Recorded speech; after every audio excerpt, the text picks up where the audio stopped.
more emotionally draining. DC news, aside from emotionally draining, like depending on which it is, usually just get me either angry or just excited. Instead, this one was pacing in circles, pulling at hair, like because like the angle of it being like, oh, this is an Elseworld. We're gonna have now their own new banner of Elseworld stories. All right. So for new listeners, can I ask you what you happen to be talking about? This is something that just got announced today. Yeah, the Joker. They announced for a Joker movie. Apparently, producer, director, and writer already attached to it. No Joker cast, but it was frustrating. It was like walking or like pacing in a circle, pulling at hair. Like I don't get it because there's the because everyone's going like, oh, like Elseworld. I'm like, and then like at some point I'm like, yeah, but we're kind of assuming that. Like there isn't anything there where to be like, oh yeah, this is what we're doing, because if like they go like, oh yeah, we're gonna have a new banner that's gonna be for Elseworld stories. That way we're gonna have technically one shots and get be going. It's like DC Extended Universe is still gonna be its own thing. It's like, and at this, it's like, what are they doing? Mm-hmm. Well, I mean, like apart from the new banner and people attached, do we know anything else about the film so far? They I think they said like they wanted it like set during the 80s and like I don't know, that they wanted a younger Joker, which some people don't understand because Leto does not age whatsoever. Yeah, that's true. But like I think that like that's all we got, and like I was pacing because of like two reasons. One of them is that's one more movie that's further ahead than the Flash movie is. Yeah. And it's driving me insane. That the current DCEU's film slate isn't organized? People will be like, oh, Flashpoint probably already has a director, and it's like, then why don't they say something? Yeah, then if they don't say anything. And like, we were like, oh, well then they're in final negotiations, so they can't say anything. Like, well then they don't have a fucking director then. Yeah. Well, it's a case of a thing where we might not know who the director of the Flashpoint movie is because they haven't either announced it or because they're saving it for a later event. But then this was a Deadline exclusive for the Joker Origins. This just dropped, so it was like that. So we don't even know if it's been officially announced by WB or it was just something that somebody happened to find or was able to confirm and print on an established news site like Deadline. Yeah. Like I'm trying to see, and then like the thing that I think they're discussing right now that I was talking about, I was like, is when you do something like this and you cast someone new, you're basically giving people another chance to go like, oh, Leto's Joker sucks. See, here's this newer version that's done way better, and like I can see somewhere down the line where it's like, well, at some point we kind of go, man, I wish this version of the character was in the DC Extended Universe instead of the version we got. So, are you saying that for sure this probably won't be part of the DCEU at all? Apart from just being the new banner? Because there's so little like in the article. Like I think they sort of state that like that it might not be part of it, that it's possibly in a new banner, and then you're just like, oh, but we want a younger Joker, and it's like, what is it you're doing? And it's like, is it an origin for this Joker, which I kind of don't like, because even in the comics, Joker's like, no, he doesn't really have a definitive origin. Mm-hmm. And when you kind of do that, it's kind of like, and it kind of takes away from what the Joker is. Yeah. But then again, if it is in the DC Extended Universe, why not just bring in Leto and let him do his thing? Let him win people over instead of getting a new, younger actor. And then like, just not do, and then like it'd be like, cool, you kind of fleshed out the character, but he's not the Joker we're going to see in the rest of the movies. Well, the speculation is that this is a younger version that isn't necessarily connected to the DCEU, and it kind of can tell its own story. And you're kind of like, your umbrage is with, why isn't this like either adherent to the comics or adherent to what's been established already with the DCEU? But at the same time, Leto's Joker has been so controversial in so many ways that you're not even sure if that would have been a right decision. I don't know, because right now it's sort of like, well, unpopular opinion, part of me does not think the Joker is a character that can support his own movie. I think he works best as a foil to Batman. That is a Like, very controversial opinion. Like, I could imagine out of all the characters outside of heroes that could probably support their own film, it'd definitely be the Joker. Well, like, the Joker is a character that works because he has this worldview, and Batman's is a direct, like, inversion of that worldview.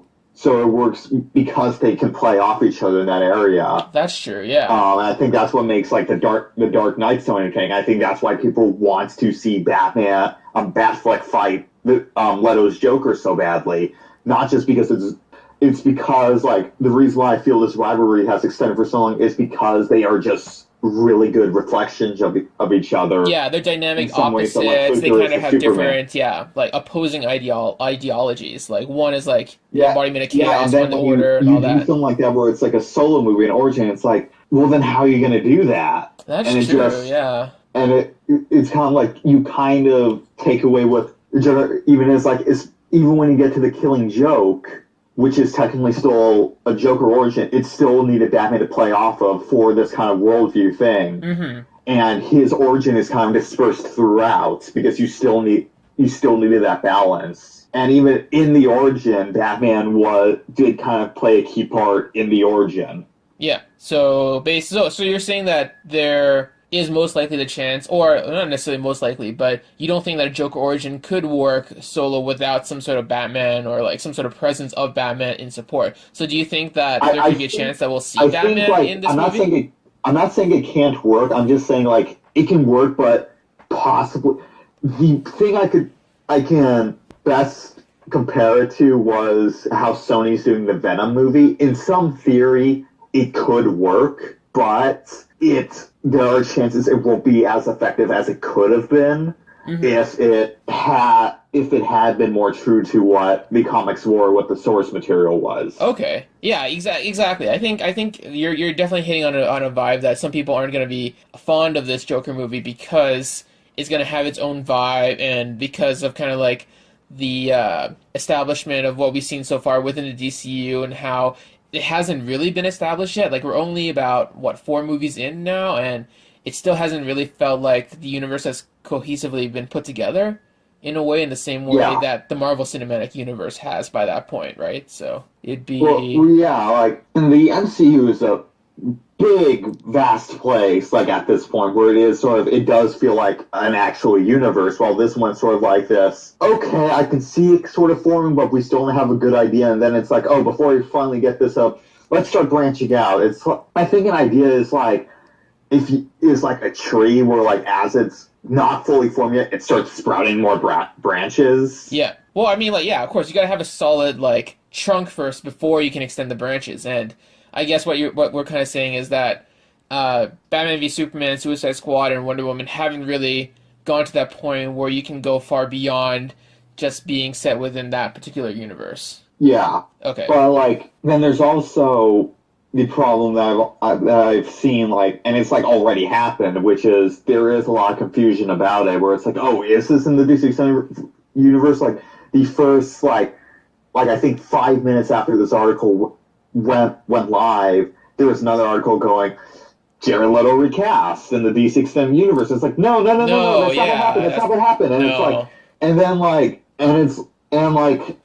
because people talk about superhero fatigue, and while I'm like, oh, this is cool, I'm a comic book fan and I can take it. Some general audiences aren't going to.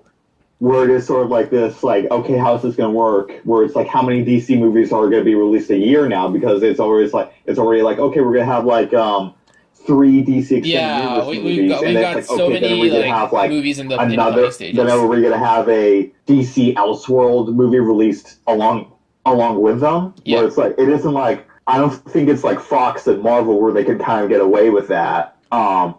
Though there is a chance that it could be like, oh, it's so different that it does feel like a Fox and Disney situation where they are just so different, but they're still technically the same. Yeah.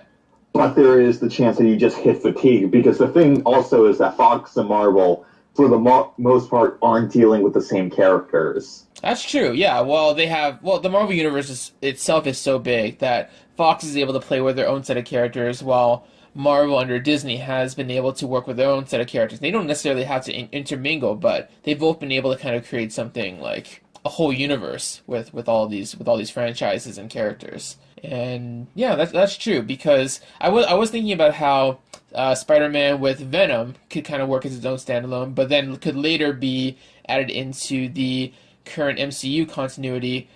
But for the Joker, having potentially a different actor play Jared Leto's role would be a little bit more confusing. It would have to be more of a standalone type of thing. Yeah, I'm trying to think because like the thing that just popped in my head while we were discussing that is that the MCU did have two different actors for Howard Stark. Yeah.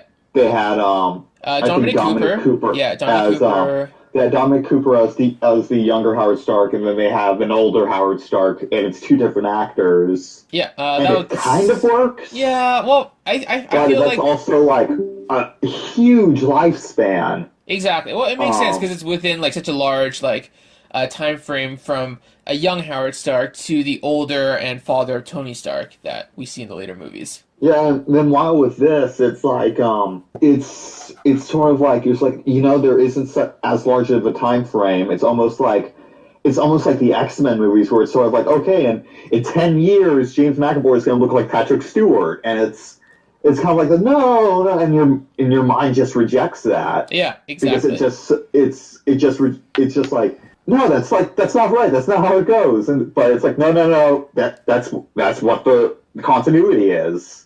Yeah, but and I see like if they do connect that, they are most likely going to run into a problem like that. Exactly. Well, I mean, like, I still think that that this Joker origin movie should still work as a standalone, because you could potentially tell like a full story of how, like, for example, the Joker became the Joker without necessarily having to at the end make direct connections to the current DCU Leto Joker. Like with Scorsese at the helm, I could imagine that there'd be like this kind of like style in the same vein as Raging Bull and Taxi Driver that would be able to make its own story and set its own universe. Okay, then one more that just popped in my head was actually the Han Solo movie. Okay. That's the new Han Solo movie where it's like where they do have a younger actor, and like basically when you kind of look at it, I'm like, okay, what is the time frame with that too? Mm-hmm. Because Harrison Ford, I might have to look it up. I think is like around Leto's age in the first Star Wars, right? I believe so, around 40-something, because, he was originally... it's like something like that, and then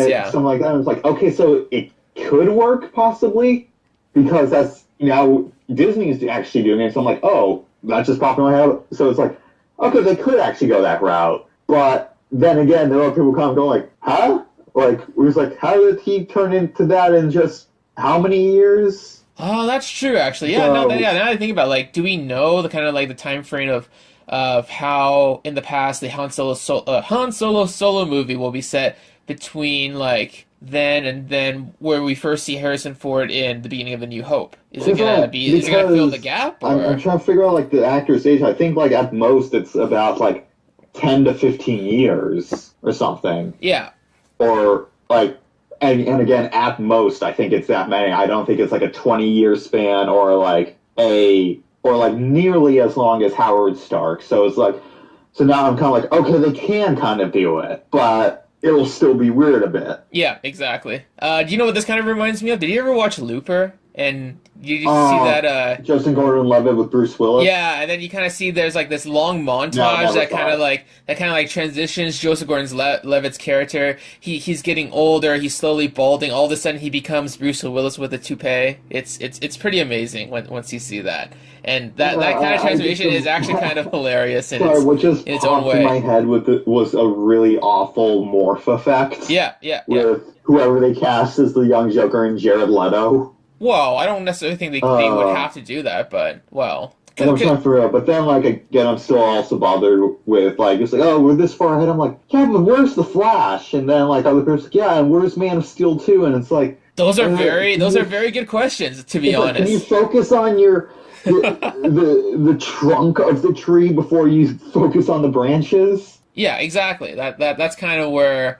I'm kind of coming from as well. That it's frustrating that we're kind of continuing going back on the things that Warner Brothers has always kind of relied on when it comes to their franchises. Always something Batman, always something Joker related. A lot of their animated movies have been either Justice League, Batman, it's always Batman. They never they don't seem to give Flash a chance. Wonder Woman did incredibly well, and that's all we've seen so far until the sequel. Then also going back for like the Joker, the whole idea of like the Elseworld story, people were bringing up, there's already the TV shows, and people were like, see, we already have two versions already existing. And my problem with that is not everyone watches the TV shows, everyone watches the movie. Exactly, yeah. Like, they're not, I think only about 1 million people watch the Flash CW show every episode, and that's like a tiny percentage of the people who do still watch television nowadays. Because CW isn't a big network. Cinematic Universe is like it has a huge fan base. I think less than half of them actually watch all the shows. I think it's mainly most people just watch the movies. Okay, because I guess I feel like the TV shows would require more investments. Even when I was very far into just watching the Marvel Cinematic Universe, I never watched Agents of S.H.I.E.L.D. I never got into Agent Carter. I did watch the Netflix series, but there was this disconnect, and like I remember I would be talking to some people, and I'm like, well, this is left unsolved in the movie, and they're like, no, it's solved in the TV show. I'm like, I don't watch the TV show. So it is there is sort of like not everyone watches the show, so when you bring this sort of idea to the movie where it's like, oh, we're going to have two different versions and they're both going to be in the movies, it kind of throws you off. And you do get the comparison, like the other one that came in my head is there's two Quicksilvers. And a lot of what I hear is like, well, the X-Men one is a lot better and stuff like that, and it's like, and it's all over the place with that, and it's like because everyone watches the movies. Exactly. More people talk about and watch the movies that they kind of want to have. They want to put out their own opinions. They want to hear or see articles written about them. They want to know all like the inner details. And you don't see the same thing for the TV shows because, to be honest, not as many people watch the TV shows. I have no idea I had a point here, and I had no idea where I was going with it. You were talking about how drew a blank. Well, the MCU has like this large fan base, but only less than half of them watch the TV shows. Well, but it's something like that. It was sort of like for a while how it was only some people read the comic books, but again, everyone sees the movies, and when the movies started coming out, that's when the general public started becoming more familiar with these characters. Yeah. It's sort of like that, where it's like, you have the Flash TV show. Flash isn't one of the bigger ups still. He's still not one of the, like, bigger names, but people go like, oh, what superheroes, like, do you know, where it's like, where if you ask anyone on the street to name a superhero, the public go, oh, Superman, Batman, Captain America, Spider-Man, Iron Man, and and I think only a few of them actually go like, oh, Flash, Green Arrow, or stuff like that. Sort of like any of the Justice League members, But when you get to the movies, where it's like trailers all over the place, marketing that's out of control, it's like you can't escape it. People start to like ask questions. I remember, like, even with the new Spider-Man, I actually had some friends who basically said, like, yeah, I'm going to set this one out. I can't keep up with how many Spider-Man they're doing. And I think I actually had, okay, this is no joke, my aunt thought it was a prequel to the Andrew Garfield movies. Oh, that's awesome. Okay. And she thought the Andrew Garfield movies were a continuation of the Tobey Maguire Sam Raimi movies, she thought it was all one continuity. Okay. And like us, we're comic savvy, we're genre savvy, we can tell the difference. The general audience, when you release two Jokers, aren't going to be as savvy, and like it is sort of like this thing is, I don't want to call anyone dumb, but just going off of experience, it's going to happen. There's going to be some confusion, essentially. People were talking about it, it's like, oh, like, because, and I think that's also another problem where people are saying, oh, get Grant in the Justice League movie. I'm like, And it is like, okay, that'd be fun. But again, not everyone watches the show. Yeah, exactly. Well, I mean, like, I think it actually is certainly possible to kind of distinguish between the two actors playing the Flash, but because we know one of them is a TV show and one of them is a movie, and they have very different costumes, very different, like, special effects being used, very different stories. Like, I can definitely understand why within the confines of the movies, your aunt would be confused by the Tom Holland movie being a continuation of Andrew Garfield and so on. Not even going on that, because these are like real life comments that, like, because I forgot what it was, but there was like a forum of like dumbest stuff you've heard said by audiences, and they would have like lists of certain movies, and one was for the recent Fantastic Four. Yeah. And someone wrote down, I heard the girls behind me saying, well, how do the Infinity Stones work into this? Where it's like, it's a different company. And it's sort of like, and then this happened to me, Suicide Squad. Yeah. No joke. Mm-hmm. Someone at some point goes, why don't the Avengers show up? And and like, I remember, I think like for a moment there, like, my mind just went a blank because it was just so dumb just hearing someone ask where the Avengers are in a DC movie. But but people like that are out there. Okay. And then like, I'm saying, and I wrote like somewhere earlier where it was like, if you want to make Elseworlds DC, you have to make it clear, and I mean blunt as an atom bomb clear. Yeah, exactly. Like, you need a logo at the beginning of each movie going like DC Elseworld, because there should be like a disclaimer. Yeah, there should be a disclaimer. It's like, the events of this story are so fictional they're not even real as part of our actual main cinematic universe. Please be advised that if you're watching this, we can do our own stories. One of the things that popped in my head was, you get the DC logo, and then you get like a Twilight Zone-esque intro of like, the world you're about to enter is unlike the mainstream reality or stuff like that. It's like, and it's like some like, we're like, and then like, or some like, or you bring in the multiverse where it's like, you show that these are different worlds. Yeah. And it's like, oh, what's this world? Yeah, kind of like bring out like a picture of all the different Earths, right, as part of the multiverse, and kind of like focus on one that's like the prime DCEU Earth, and then kind of like shift the camera over to another Earth, and then that could kind of like get people to understand what these kind of movies are trying to be. Yeah. Yeah. Because I'm trying to remember who said it. But they were talking about like they were talking about what it's like to, when you write, or for a general audience, you just said, remember, your audience is a bunch of dumb sheep. Yeah. But always remember, they're not that dumb. Okay. So it's always like, you have to remember your audience is dumb, but you have to also realize that they're not that dumb. Yeah. And it's like, you have to get this really hard middle ground where it's like, which I commend Marvel on, because they've hit it perfectly, this middle ground of just going down. And I think lately it hasn't been as good, but like, it is a very, like, especially with the first Iron Man and phase 1 through phase 2, it's this impeccable middle ground of like, hey, we're going to explain to you how this world works, but we're not going to beat you over the head with it. Which is why I think like stuff like The Mummy or Batman v Superman or Iron Man 2 or Amazing Spider-Man 2 just turns people off so much, because it's like, oh, we get it. Really? Okay. You don't think that people want to continue to be immersed in those kind of cinematic universes, that they're kind of like getting tired of seeing those type of like movies over and over again? Or do you think there's just a general fatigue that people are kind of getting exhausted with having to follow this continuity and constantly having to be kept up with all the stuff? There was a theory I read earlier this year where someone said, like, they said their theory is that general audiences actually don't like cinematic universes, despite how they talk about Marvel. It's like, because Marvel snuck up on them. Yeah. Basically, people were tricked into getting involved in the cinematic universe, where it's basically like, oh, I'll watch this one. I didn't know they're connected. And then by the time you realize it's a cinematic universe, it's like, well, shit, I got to keep on following it. Exactly, It's kind of like Harry Potter, where now it's like, you kind of watch one and it's like, okay, now what happens next? And he goes, and it just hooks you in. Meanwhile, it's like DC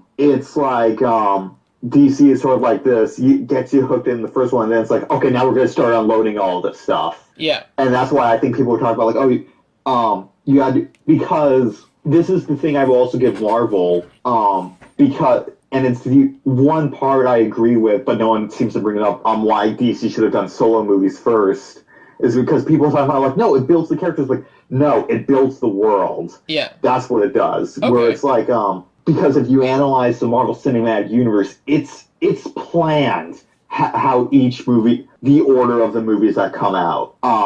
Because you start with Iron Man, where it's like, okay, we're still very grounded in reality. It's still this very gritty, it's still our world, but now we're introducing all this cool technology. Mm-hmm. Then you get Incredible Hulk, which is, hey, superpowers. People can get superpowers, and they can become stuff like this. It's kind of like establishing the worlds, of like what is possible, or what. Okay, we're still in our world, but now the technology is getting more advanced. It's more futuristic. It's more high tech. Then we get the Thor, which is, hey, mythical worlds, gods, sort of magic, the fantastic elements. Now they're bringing it. Now it's then it's First Avenger, MacGuffin, superheroes throughout history, the overarching of S.H.I.E.L.D., and then when you finally get to Avengers and they're able to throw all of it out at you, it doesn't feel out of place. And people's like, oh, well, we know the character. No, we know the world. And that's also why it's sort of like how this universe kind of snuck up on people. Where it's like, if they said, like, if Iron Man 1 started out with a bunch of passing mentions of, like, Thor or Captain America or Hulk, I don't think it would have done as well. Mm-hmm. And that's what, and going off of, like, Man of Steel and Wonder Woman, I think just those two on their own set up the world better than Batman v Superman did. Okay. I can definitely get where you're coming from, because Man of Steel kind of establishes what kind of like the world of the DCEU is like, and Wonder Woman is kind of establishing what the history of the world was before the current Earth. So yeah, I can definitely get where you're coming from. When you get to Wonder Woman, you just get to Themyscira, you have this idea, you already accept all this, where it's like, it just introduces these fantastic elements, and it's like, but it kind of leads you into it. It's like, and so does Man of Steel, which is like, because Man of Steel was very first contact. It was very it was kind of, live in the real world. It was more like a documentary, right? And then Batman v Superman comes out and goes like, no, it's always been like this. It's like there's people, and it's stuff like that. And I feel like I liked where I thought Suicide Squad was going to go with it, which is like, no, they've always been like this. But when Superman appears, it's like, oh, we could come out of hiding now, and stuff like that. Where it's like, ever since Superman appeared, they just started popping up, which is sort of what Marvel's doing. Not as much as they sort of alluded to what that's been like, but I feel DC went more of that direction. That kind of like Superman, Man of Steel was kind of like the starting point, was kind of like the fuse that set off the explosion that kind of releases all these like people with superpowers kind of like into the world, or kind of establishes that they've always existed among us for so long, type of thing. Like the whole metahuman thing. It isn't like the mutants where like suddenly children were born with these powers. It was more like metahuman, where people have always had these like abilities or appearance like differences. Yeah, they've always had these powers. The problem is now someone's decided to show that they do have them. Kind of putting them out into the open. Like Superman was, and then they get the Batman. Superman was like, oh no, Batman. He's already been established. He has this long history. He's been active, and it's like, wait, what? And then he's like, oh, these other metahumans, they're out and about. They're doing all this stuff, and they've also been active. And it's like, no, slow down.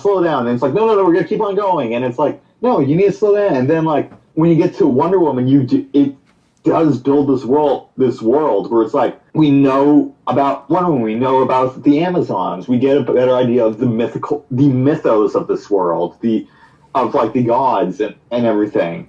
Meanwhile, like Suicide Squad was like, oh yeah, there's magic. Here you go. Exactly. And well, it's like, yeah. It helps that they're kind of so focused, while Batman v Superman kind of had to like set up what the universe was going to be and establish the status quo, and kind of have all of these kind of like political and cultural dynamics kind of like clashing with each other, and having to establish how the villains or how people feel about Superman. And it's like this incredibly dense and super concentrated, and also at the same time kind of confusing, while Man of Steel kind of, you got to see everything from Superman's perspective, and Wonder Woman is more of like, here is like this isolated world, and this is how the world of like Themyscira and the Amazons kind of relate to man's world, which is the other side, which is our world type of thing. I will also say I think the problem with a lot of these movies, because I think the problem is they do this, but they also try to tell their own story. Yeah. And I actually would have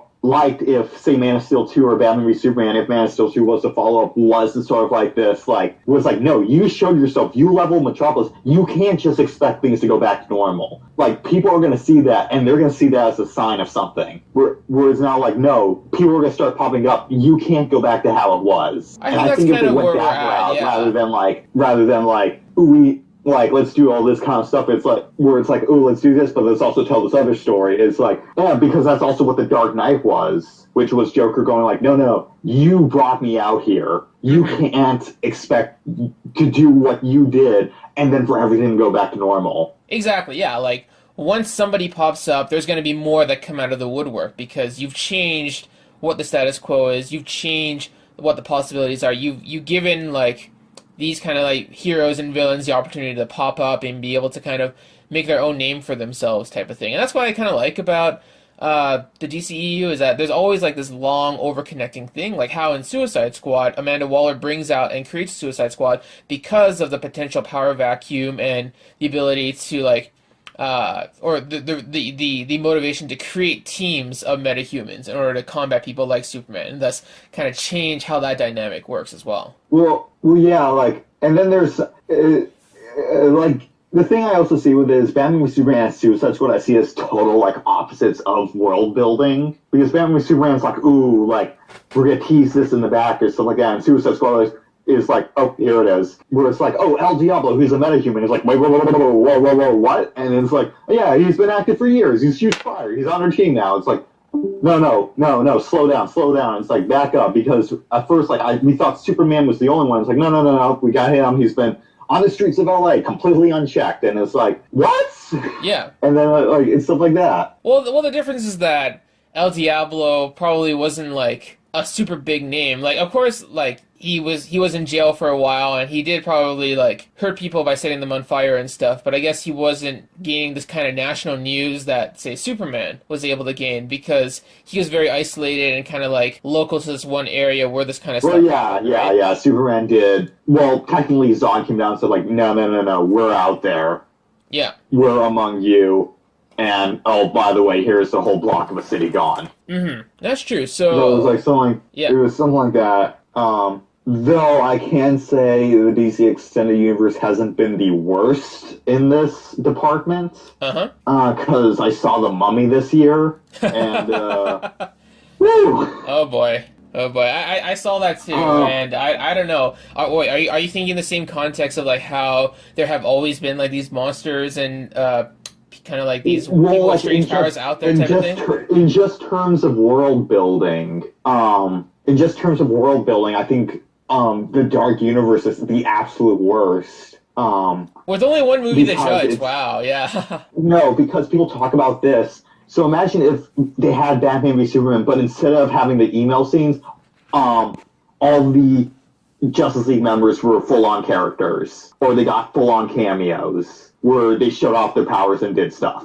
Okay. I mean, like, in addition to Wonder Woman, right? Kind of like... Because they allude to okay, no, they don't allude to Jekyll and Hyde in The Mummy. They flat out have a scene with him that comes out of nowhere. That's a bit of a spoiler, but to be fair, that was probably one of the better parts of the movie, because I kind of wanted to see Russell Crowe kind of turn into Hyde. Yeah. But this is a comic book cast, and no one cares about The Mummy. No one cares about The Mummy. You aren't going to see The Mummy ever. That's true. Well, yeah, those reviews really brought down The Mummy, like when they first came out, because I was all hyped to see it, and then when those reviews came out, they kind of messed with my expectations, and then what we got in the final product was something that was absolutely because like I usually don't listen to critics. I'm like, oh, I'm just gonna go in with open mind, and then like the first, I think 5 minutes, I went, oh god, like it was like I think like the first like opening scene, I'm like there were like visible question marks over my head, like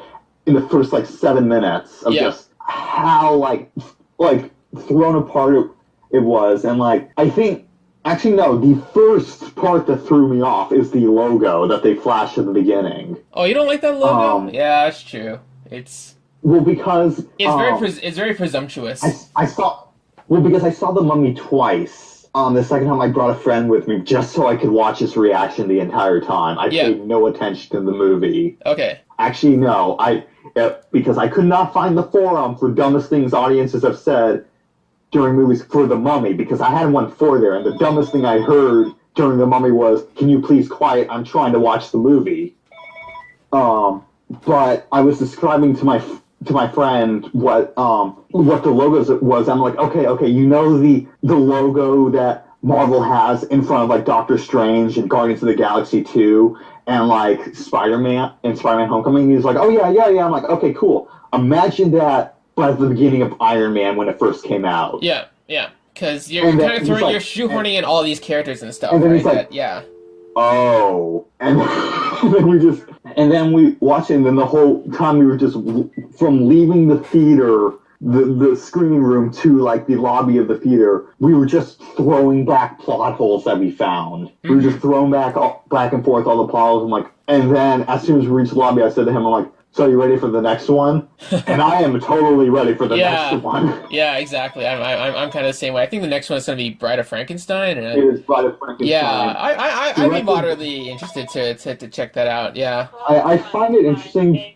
I'm sort of interested because the director they have directed the new Beauty and the Beast. He also directed Breaking Dawn Part 1 and Part 2. Yeah. So it's like, okay, I have no idea where to gauge you now. So now I really do have to see where it goes. And then you got Javier Bardem as Frankenstein's monster, which I think is actually a really good casting. It's a really good choice. I'm actually really excited for that, as well as well, actually maybe not as much. Johnny Depp as the Invisible Man. He's been kind of gone through the ringer, and it'd be interesting to see that kind of actor play. The thing that bothers me a lot with the Dark Universe is just the botched potential of them. Exactly, yeah. Which is, I sort of want to see the Dark Universe kind of go, like, for them to sit back and go, okay, what made people scared of these characters?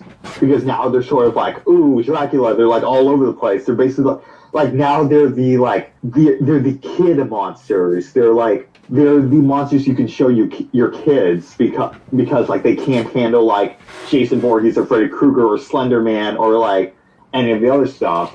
It's like they're the ones you show your kids, and when years ago they were the monsters you were scared of, and it's sort of like, okay, what made us scared of them? And I wish they really went back to what made them scary. Whereas like because I think what made the Mummy scary was it was basically slow. It was the original zombie. It was the rotting and slow death that you just couldn't kill. Yeah, the inevitability that it's always going to come for you, and no matter what you can do, no matter what you do, it's always going to come back. And then in the movie they make her like a metahuman. They make her super strong. They make her like ridiculous. I'm just like, you know what? I think if they went the route where she was like a zombie, where basically when she punched someone, her freaking hand imploded, it would have been a bit more effective. Yeah. Where if she does hit someone and then her arm snaps back and then it quickly snaps back into place, it gives this idea of like, okay, they're frail, but you can't do anything to stop it. Mm-hmm. Instead of, no, I'm going to punch Tom Cruise in the air, 10 feet in the air, like a Looney Tunes cartoon, which my friend and I burst out laughing when that happened, because that was hilarious. Mm-hmm. Mm-hmm. Well, she had the whole necromancer powers as well. And that was something that. And it's sort of like this, like, I think they're missing the point of what made, like, even going back to the Brendan Fraser movies, even though they were sort of similar, they still had the element of, no, these are these slow, looming, inescapable death, where it's like they are kind of just rotting and just moving corpses. I still wouldn't consider The Mummy much of a horror film, though, because it was more of like an action-adventure set in It was an adventure horror. Yeah, exactly. And I think for Dark Universe to succeed, it does need to be these hybrid movies, which is horror, and then the next thing, where it's like Bride of Frankenstein could be horror romance, and then like Wolfman, which is the one I look forward to, even though it's also the one who hasn't been announced. Coincidence, but because I like that because it's horror psychological, because Wolfman is about we fear not being in control of our own bodies. Exactly. We fear like being our animalistic nature. And it's like that's what made Wolfman scary. We fear the monster within us. And then when you get to recently, because they had the latest Wolfman movie, which was okay, but it was like, no, Wolfman is scary because he claws people and eats them. It's like, no, we are afraid of the Wolfman and werewolves because we're afraid of becoming them. Well, that's what I felt like was kind of the running theme from the 2010 Wolfman with Benicio del Toro, because he was afraid of becoming the Wolfman. He was trying to. But also, like, that's why we're afraid of trying to find a cure. Because we're afraid of becoming. We're afraid of getting bitten. We're afraid of this incredibly painful transformation. We're afraid of hurting all our loved ones and not being in control of any of it. We're afraid of going out in the night and coming back and not remembering any of it. It's like, yeah, that is scary. And, like, that is what you need to pull on. And, like, Frankenstein, we're afraid of creating something that grows out of our control. Dracula, we're afraid of like...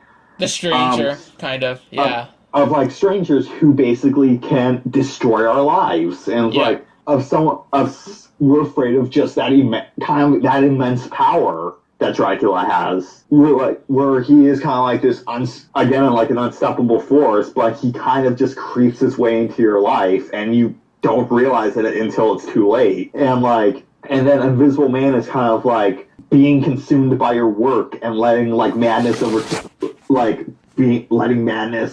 you, and like stuff like that. And then Jekyll and Hyde is duality, and it's like, when you get to the core of these characters, they are still very scary. But it kind of pains me that the Dark Universe does not recognize that. I hope you could title this episode the long rant on the Dark Universe. Well, pretty much. It's also kind of like a primer or kind of like lessons in world building. So I do want to ask you, where do you feel that world building has kind of worked, and what do you see as in the future if someone were to start their own cinematic universe? How would you want them to start? Or how would you establish everything first? Well, like, I have to go, again, straight to Marvel, because they did kind of say, everyone goes like, oh, that's the right way to do it. I think it is the smarter way to do it. I don't think it's the only way, but I think it is the smarter way, because you are able to build the world over these movies slowly and gradually, that by the time you get to let's start throwing stuff all over the place, it doesn't feel out of place, because you had that slow build-up, and then Avengers comes and something like, oh yeah, aliens, and everyone's like, okay, and no one was like, oh, aliens, that's came out of nowhere, or stuff like that. Yeah. And I feel like, but there's also areas where you kind of just, but also, like, for a long time, movies would take place in these sort of areas, and then they would introduce this new world and be like, okay, no, you have to, and they would just very quickly get you accustomed to it. The Terminator movies, time travel, bad future, robots that exist that are like humans, they exist, go, and then it's like, okay, and it worked for the first Terminator movie, and it already brought you into this world. Because the first Terminator movie completely stands on its own, and it's its own world. Yeah. And they built off of that. So, like, you can build a universe within just one movie. However, the thing is, what I think is the most dangerous is making a movie and then the second movie going, okay, now let's unload everything. Because if it is kind of I think it is, if you're going to take steps, you need to take more than just one. Yeah, you gotta be more gradual about it, or just kind of like expand upon the original setup type of thing. Well, I think the way is, say you're going camping and there's a hill, you either set your campfire at the bottom of the hill, or you set at the top. You don't set in the middle, and stuff like that, because if you set in the middle, bad stuff can happen, or stuff like that. Because Avengers decided to stay at the top when a franchise like Alien said, no, we're starting at the bottom. We're going to start at the bottom, and then Alien built out of that. Mm-hmm. Or actually, no, another example, the Conjuring universe, which was, we're going to start at the bottom. Yeah, and then it just kind of spun off, because for long time, that is how Hollywood did it. It wasn't like, okay, we're going to have the steps and build a universe. It was, no, we're going to have the universe in the first movie, and then we're going to start branching out. So I do think that while I think Marvel's is the smartest, but I also think it's the riskiest because of just one of those kind of dips. You start to compromise yourself, and I think that's also what's demonstrated in like Iron Fist for Netflix, where it was this very weak link, and that also damaged like a lot of. I have talked to people that damaged a lot of people's excitements for the Defenders, where they're like, well, Iron Fist wasn't that good. And it's like, so do I really need to see Defenders? And it's like, and it was kind of like where you had 4 seasons of build-up, and then just at the last one, you kind of skipped it, and it was like, and people were like, I'm not as excited anymore. It's like, you messed up, and it's like, you completely blew it. And also, so like, there is that huge risk to it. So I think what's kind of important, but I think the main thing that's important is the thing that Marvel, Alien, Conjuring, and Terminator have in common is that the world building is threaded through the narrative. Exactly. Because I think the biggest problem with DC or Sony or even the Dark Universe is they stop the narrative to do world building. Whereas like they will stop the movie and go, oh, look at this, look at that, look at that. Okay, back to the story. While Marvel or Alien, it's like, no, we learn about the universe as we go through the story, as we pay attention to the story, which is also what Harry Potter does as well. Harry Potter was kind of like this, world building a bit, but certain elements of the world wouldn't be brought in unless it was necessary to the story. Like they had, I'm blanking out on the name, and one of my friends is going to kill me because I blanked out on the name, but the powder that allows them to teleport through the chimneys. Oh, it's called flu powder. That's introduced in the second. That's introduced in the second book, and it's brought in because it's necessary plot. And then there's apparating, which is also sort of like okay, that would have been useful throughout the other books, but now it's in these books, and now it's part of the universe, and then it's sort of like retroactively, no, that was always part of the universe, like retroactively, but like you don't question it. Because it's threaded into the narrative. Okay. Because like the first time I think they do it is actually in the sixth one where Dumbledore brings Harry in. Harry's even like, oh God, what was that? He's like, oh, it was a quick way of traveling and stuff like that. And Harry's like, oh, I think I need a hurl. It's like, yeah, most people do that the first time, and it's part of the story. Instead of stopping the story and going, oh, by the way, wizards can do this. Ooh, isn't that cool? Okay, back to the story, which I feel is what a lot of movies drop the ball on. And I think The Mummy is the most guilty of it because they literally do stop the movie for I think like 20 minutes just to do world building. Exactly. Yeah. I have an interesting example. I don't know if you want to maybe talk about this for a little bit, but how do you feel about The Matrix and how its sequels kind of established world building and kind of brought in the whole Zion versus machines and all that stuff? I'm trying. Okay, because here's the thing. I've seen the Matrix movies, I think, once, and it was like a while ago. Oh, okay. So I'm a tad more blurry on them, but it was, I think I'm in that group where I kind of preferred it when it was just the first Matrix movie. Yeah, that's what a lot of people kind of agree with that. Well, like, and it has nothing to do with quality, but it felt like it was sort of like, that was a universe on its own, where it was, this world isn't real, and it was sort of like there, and then when you kind of was like, oh, it's this war against machines, and it's kind of like, wait, what? And it kind of didn't fit in some areas, even though it was kind of like, no, humans are using the power source by these machines, and it's like, okay, but then when it started getting to the war, it's like, no, that's a bit weird. So like, you can kind of take some missteps, but I have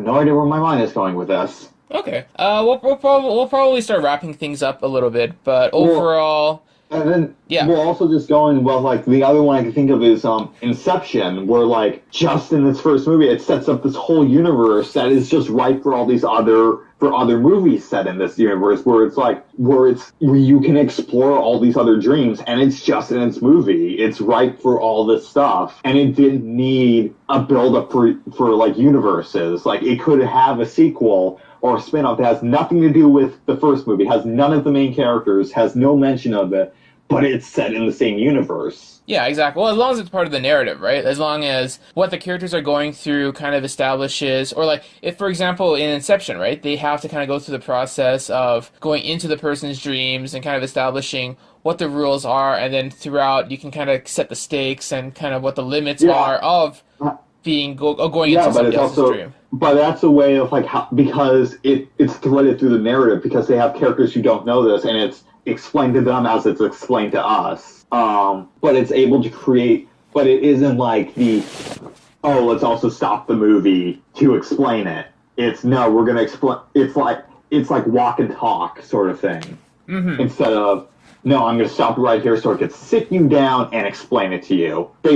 Instead, because I think with world building there are two types, which is we have a place to go, I'll explain it as we're getting over there. The other one is we have a place to go, but I'm going to sit you down and explain it to you. And I feel more people gravitate towards I'm going to explain it to you as we're heading over there. Exactly, yeah. And that's kind of like one of the rules of filmmaking, that you don't want to just stop the whole movie to explain how everything goes. You don't want to have too much exposition to explain everything. I'm always kind of annoyed when, in order to establish what the status quo is, you have to read all this text and go through all this stuff to kind of like tell the audience this is what is happening. You gotta expect these things. I also think that's one of the drawbacks to sort of the Marvel cinematic universe is now if you want to get to it, you have like a ton of movies you have to get into. You can't just jump in anymore. Exactly. Yeah, I have a friend who I want to see Spider-Man: Homecoming with, but she isn't able to watch it because she hasn't been able to keep up with the MCU since Winter Soldier. So I gotta wait for her to finish all of those before we can go see Spider-Man. And it's kind of crazy. Well, stuff like that, and then like while now with like when you have like Wonder Woman, it's like, oh, do you need to see any other movies? You kind of just need to see Batman v Superman, but then you're good.